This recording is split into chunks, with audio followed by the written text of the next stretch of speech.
Hello, everyone. We'd like to welcome you to the next edition here of the Wawasee Wrestling Coaches Corner. We've got several coaches with us today, so we're going to talk several different topics, different subjects, get their opinions. So, Coach Bumgardner, how have practices been going this week?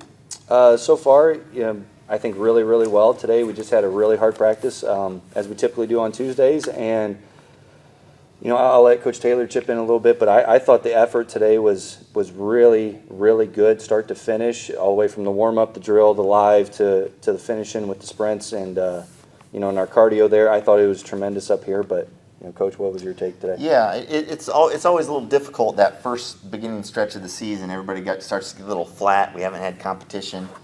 I think we had a little bit of that early, but today, that intensity you saw peak up, and I saw a few moments of chippiness that I haven't seen so far, which I really love. Yeah, I was going to say, that's not a bad thing. No, it was good. There was some attitude being flung around and some voices being raised in a competitive way, not in a mean, spiteful way, but when you see the tempers flare a little bit, you know that intensity is starting to approach, the spot where it starts paying off for kids, I think. Right. Wrestling is a sport where aggression is rewarded a lot of times. Not silly aggression, but just being confident and being having that desire to win. And one thing I noticed, I came in a little earlier today and went in the weight room and saw some of the strength training going on. And Coach Slusher, you want to comment on how that was going today? Good. This week we maxed out on bench and squat just to kind of see where we were at. Been lifting really hard, probably about the past 6 weeks now. Some of the other kids that came in before football got a little early jump. They've received it very well, and they've been working very hard. So you had some kids do their personal best today? Just kind of see where they're at. We had some kids out today with squat. Really impressed with everyone. Some kids went above and beyond. Had some 300 squatters. One guy that was over 500, and everybody's just getting stronger. That's good to have. Strength is a great equalizer sometimes. We went to a coach's clinic one time, and the clinician there was from Ohio, and he was a coach that had coached many, many Big Ten wrestlers. But he said that everything else being equal, skill level, conditioning, and everything, 90% of the time, the stronger guy wins. And I've always kept that in mind, that strength plays a big part. Coach Bumgardner, what have been the schedule changes this week?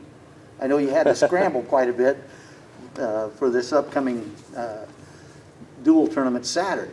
Yeah, so the three of us have talked a lot about this. Like, we really try and internalize as much as as much as we're able to, just because we all know with COVID it's so fluid and things change so rapidly.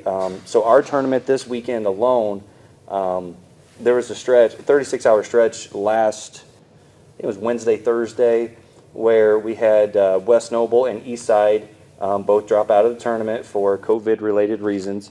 And so then it was down to just us in Warsaw, which, if you look at our schedule, the very next weekend, the 5th, we go to Warsaw to wrestle in their tournament. So we start wondering, okay, we have one duel scheduled right now on our tournament, and it's a team that we see the very next weekend. So why are we having this tournament? And you start going through this thought process of, just time and effort versus reward. And it came down to, we all agreed on this, was we can't cancel competitions that we have control over, because, we don't know how many competitions might be canceled this year, might be affected. So if we have control, we've got to make it work. And so, we were getting on the phone left and right, and we were calling coaches, we were texting coaches, we were, emailing, we were getting a hold of ADs as much as, anybody that we wanted to see remotely in the area. We were calling everybody, and we have 4 teams at our tournament this weekend now. So we've got ourselves, we've got Warsaw, we've got Columbia City, and we've got Fairfield. So they just happened to be all very local teams. But I mean, we were reaching down to Kokomo. We were over to Angola, over to the region. We were getting everyone in northern Indiana, calling anybody we could left and right. And it just so happened that Fairfield and Columbia City were the first ones to respond back with a yes. That's good. That's good. Yep. I know the past several years, Fairfield has had some problems. They're a young team. They've got a lot of possibilities. And this is a big step up for them. Coming in to wrestle the big schools, the Warsaw and the Columbia City and the Whitcos or the Wawasees, this is a big step up for them. Yeah, we don't talk about that, that past too much anymore. But sorry, Kevin, it's okay. It's all right. A bunch of Whitco guys here. Okay, well, unfortunately. that's all right. That's all right. I know a few. But Hey, they're good. They're good people. They're good people. Absolutely, but no, like with the schedule change, like with Fairfield coming in, with Kyle Marsh, I mean, he's building a program for sure. I just saw the, picture of their youth program, and they've got, it looked like 30, 40 kids or whatever. So, he's doing good things, and they're looking to just compete, and create good competition. Are we going to beat them? We have no idea. I'll tell you in 5 days from now or whatever it is. But we're just excited to have somebody that's ready to come and compete at this point. We've been training hard for 4 weeks now. Our guys are getting chippy, and it's great to see in here. They've been in the weight room 5 days a week, right? Yes, sir. Yeah, so we've been lifting every day. As we get past this weekend, we'll taper and we'll be strategic when we lift, and that's why, this guy's in charge of that. But, we're just excited to have guys that are ready to compete, and I know Columbia City and Fairfield, they were very excited. I think Columbia City graduated 5 wrestlers from last year's pretty darn good team. Mm-hmm. But they've got some really good guys back also. Yeah. And then Coach Culp is as many other coaches have done. He started out as in the Pee Wee leagues and wrestled up through the weight classes and the age groups, and now he's being a coach, and the same with you, and the same with Kyle Marsh. Yeah. You guys all grew up basically together, wrestling at the same tournaments, maybe not wrestling each other. But I think there's a lot of knowledge and a lot of expertise on how to build a program among you 3 coaches. I don't know if Coach Huber from Warsaw did that, wrestled when he was a young child, but he has a pretty good program going over there at Warsaw too. Yeah. Yeah, and I mean, go back to, even when Coach Taylor was, the head coach here, it's always been competition just as far as within the conference. So, to have these area schools, these rival schools, that we can just have a good competition with, this year with COVID, we never know who's going to be out. We never know who's going to be in. So we were literally talking about this 10 minutes ago, where, last night we had an NLC coaches meeting, and we were talking about, the conference format as far as who can, the dual season and the individual tournament, about the combination creating the team champion as it always has. This year, that's probably going to be affected in one way or another. And the question became, is there a threshold when you do not count this duel as counting towards the conference standings because there were too many kids out with COVID? And I mean, just my personal opinion, I'll let these 2 guys speak as well, but when it comes to any kind of adversity, even back to biblical times, it doesn't talk about, I'm going to play volleyball with my problems, or I'm going to play golf with my problems. It talks about wrestle with your issues, wrestle with your problems. So wrestlers are built for adversity. We're built for adverse situations. So to have a situation where we could have, 7, 8, 10 starters out, that doesn't matter. If you got other kids ready to go, then we need to go compete. And if we happen to lose a duel because of it, so be it. We lose a duel because of it, but we're ready to go compete. But, I want to let these guys both speak their philosophies on the situation too. Yeah, very early in the coaches meeting when we first set out, I think it's important, one, that we're actually having an opportunity to wrestle, which you would have asked me, and even in the summer, I was like, there's no way we're going to see the mats. Mm-hmm. And I'm glad to see that. But above and beyond, I feel like, as coaches, we have to put our ego aside, and that's the way I think I phrased it in our coaches meeting. You know, you may go into a match and you may have, you know, your 5 best guys out, you know, but we're having the match, you know, and you may lose. But at the same time, you know, like Coach was saying, you have to move forward. You know, you have to wrestle with what you got. You don't get to go to war with the team you want. You get to go to war with the team you have. And so, and that's why everybody up here needs to know, and they do. You know, you might be the guy. You might be next up. You know, we're going to call on you. And I think that that's the philosophy that we need to go through. And there may be a dual match in the season where we have 7, 8 guys out, and you know, you just have to go out there, and it gives the other guys an opportunity to compete, which quite frankly they wouldn't have. So, you know, I think you just go with that philosophy and everybody can join in on that. I think it's a good thing. But the great thing in this program is there isn't a drastic change between 1s and 2s and 3s. We do have that philosophy of next guy up. They know that. You know, we're going to have wrestle-offs to see who's wrestling Saturday between kids that are probably number 1 at any other school. We're very lucky here to have had a program that these kids have been built up. We don't have, you know, the drop-off that a lot of other schools do, and we are going to be very, very fortunate for that.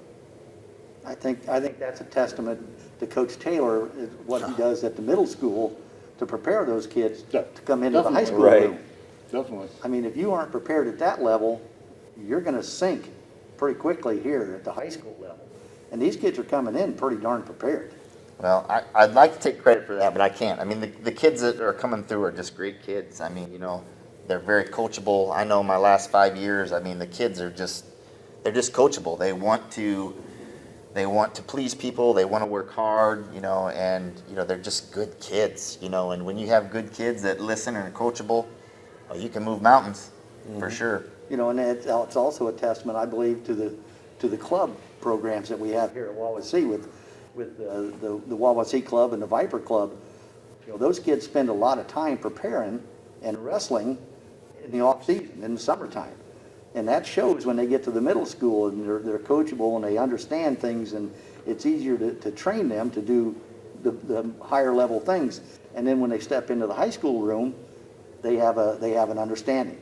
You know, they don't have that oh my moment. It's I got it. I understand this. So that's a testament to the whole program here.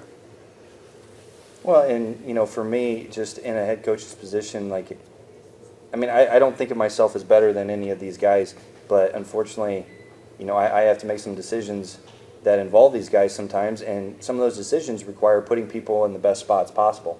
And, you know, having someone dedicated to just our strength conditioning program who is much more knowledgeable than I am, you know, it would be asinine for me to say that I am better suited for that than Coach Lesher. I mean, there's a reason he's here, because he's much better at than I am. He is an expert at this. You know, Coach Taylor. Not an expert. Thank you, though. Well, expert in comparison, you are my man. Making the big bucks for it too. Yes, sir. Yep, 17 cents an hour, right? I appreciate it. Yep. But, you know, with Coach Taylor, when we talked 5 years ago, it was, you know, I know his skill set and his asset level to the program and just what he brings, you know, and it goes far beyond just teaching a single leg and a cradle. It's, you know, building up good young men so when they do come to the next level, they are that much more prepared. You know, we've got a tremendous club program, we've got a tremendous middle school program, you know, and we're trying to do the same thing at the high school level too. It's a lot easier when your task is to keep the program rolling than what it is to try to build. For sure. And the program has done a lot of building, and it's in a pretty good state. It's pretty good shape right now. So this week, has there been any new updates, things changing as far as spectators being able to attend Saturday? Yes, and I'm sure that most everybody has seen something about it to this point. So at this point, what the policy is here at Wawasee that we're going to use is for any dual meets, so any individual weeknight duels, we will have 4 spectators per athlete. So there are tickets that are going home tonight with the kids, has their name labeled on it, et cetera, to where it's basically a voucher. You bring that to the gate and you'll be able to purchase a ticket to get in. So it's four spectators per athlete to a weeknight duel. At a tournament, because more teams are coming, they limit how many per athlete, so it'll be 2 spectators per athlete at a tournament, such as this weekend. Now, I did ask Mr. Doty, our athletic director, about if our county were to go red, does that change at all? And what we have done is we've tried to almost take that step forward now to where, we do expect Kosciuszko to go red. So when we do go red, we don't have to completely change our policies already that are in place. So, being that winter sports are at the beginning of our seasons, if we set that policy now, we should be able to be consistent throughout the year. And it's what the conference is doing for the most part as well with their attendance policies. So that's where we're at right now. I know a lot of people are not going to be happy because they do want to come. They do want to support. Absolutely. But we are going to stream. We are going to live stream the event this weekend, as well as any dual meets that we have. So they'll be available online for free. We'll put those on our social media platforms. I talked to Phil Huffman, our tech guy, before practice about what it looks like for this weekend, and we're going to start streaming that, I think, at 8:55 a.m. Wrestling starts at 9, so catch the national anthem, and then you'll be able to get on. And he doesn't know this yet, but Mr. Jack Baumgartner is going to go ahead and commentate that for the entire day. I would love to do that. Yeah. That's an honor. See, what he really doesn't, what he's really not saying is he just wants his free admission. All right, so he's willing to work for his ticket, but That helps. That yeah, helps. yeah. That goes a long way. but yeah. So unfortunately, admission will be limited, but we are going to live stream it. So And hopefully we will be able to live stream all home meets. yeah, anything home at this point, we will be live streaming, whether it's a tournament or it's a duel. So both tournaments, the November-December duels, are the same format, so it should be able to be set up pretty easily. And weeknight duels, we're talking at this point, does it look like 1 mat, 2 mats? We don't know for sure.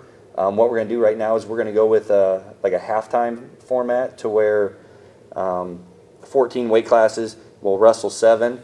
We'll take a short intermission in that duel, mop the mats, and then we'll wrestle the last half of that duel meet. And we're going to do that for every duel at this point. It was being discussed last night on our conference coaches meeting about running 2 mats per duel and then switching every match. So if Taylor and I were to wrestle on mat 1, then the very next match is going to be on mat 2 while they clean mat 1, and do that back and forth all day long. And it's like, man, that would be an adventure. It's doable, but you start getting into bigger tournaments and bigger number of teams, like that is a challenge. So each mat would have had to be cleaned individually, mopped, and then dry. And then dry. And then dry. And then dry. There's- Right, There right. could be a lot of dead time between matches. I could see that. Well, they were saying a minimum of 3-minute dry time. Have you guys seen a wrestle mat dry in 3 minutes? A minimum, yeah. Yeah, Definitely exactly. a minimum. Like with a leaf blower in Yeah. there drying it off, maybe, but Yeah, no, it would take. yeah, you got to be talking 5 to 10 minutes for that thing to dry. Oh, I would say 10, So, yeah, depending on the amount of chemicals they spray on the mat to clean it. yeah. So thankfully we don't have to do that. We're just going to run like a halftime intermission between the dual meet and go that route. Just clean it one time instead of 14. And that starts at 9 a.m. Saturday morning, Correct. and we'll be on air at 8:55. So that's a good thing. We'll Yep. be ready to go. Is there anything else you guys would like to talk about? You want to talk about what's upcoming with strength conditioning? Maybe past this week? Sure. Sure. Plan for this year is, one, giving the guys some rest time, especially when it's that Wednesday meet, Tuesday meet. Just kind of have to play it by ear depending on Right. when and where we're going to have those. Our biggest thing is staying consistent with trying to get 3 lifts a weekend. That'll be the goal and the hard part at the same time. The kids this year have just been over and above what really my expectation was. They're dedicated, and they've starting to see gains. That was especially yesterday and today. So that really helps to buy in. I see them getting almost a little testy when we don't go to the weight room, which to me is a great thing. So our goal is going to be, minimum of 2, try to get 3 in, just to get that workout, just to keep that body flowing, not necessarily gaining anything, but just sustaining what we have all season long is going to be the goal this year. Yep. Coach Taylor, what's the difference now between the weight training regimen that the kids go through and when you coached? Well, I mean, there's a lot more focus on I would say, I don't even know how to describe what they do. Some, like the little line drills, the coordination drills, and, I haven't been in there when you guys are lifting, but, I've seen from the weight program before what they do during the PE classes. I mean, back in the day, it was, you get your bench, your power clean, your military press, and then there was core work. I think it's a lot more intricate nowadays. And it keeps the kids involved the more yeah. that we can mix it up. Yeah. I think the kids are, the training now is more specific on different muscle groups and things like that. I think today the kids look better. They look more muscular and everything. You haven't seen me in my singlet back in the day, did you? I was a buff 103 pounder, let me tell you. Lean, mean wrestling machine, right? But I think when I graduated, 50 years ago when I wrestled, we didn't do the weight training and things like that. They didn't do it in football. Our weight training was baling hay, and we didn't drive around places. We rode our bikes or walked. So I think I think the guys in my age group were probably stronger core body, but not the specific muscle groups like they are now. So there's kind of a difference there, but the kids look good now. They look better. They look healthy. Yeah. So I say it's the thing I love about it's science driven. I mean, there's, we know what works, we know what doesn't work. I think that the more knowledge has gone into developing an athlete over the last 30 years, it sees dividends. Just like wrestling, the sport has evolved, technique has evolved. absolutely. The same thing with, the techniques you use in the weight room or the specific skills that are focused on there has changed, and all for the betterment of every athlete, just not wrestlers. I think the kids are healthier now. They understand more about nutrition and the proper. They follow it. Right. They know they can learn about it. But. Right. Well, when I was that age, to me the good nutrition was you'd maybe not put the gravy on your French fries or something. That was proper nutrition then. And now, the kids eat a lot more of the complex carbohydrates with the vegetables and things like that. And we wouldn't have eaten those vegetables for nothing when I was a kid. Very intentionally, I'm sure. Yeah. Yeah. Yeah. That's why we are the way we are today, too, But I think there's been great progress made. The kids I believe they're healthier now. They look better. And that's progress. That's progress. Yeah. Good job, Coach. You're the man. Way to be there, man.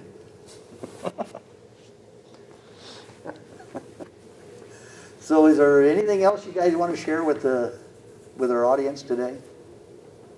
I don't have anything at this point. Coach Taylor, do you? No, sir. No. Thank you for tuning in. Hope to see you next week on our next Coach's Corner edition. Have a good evening.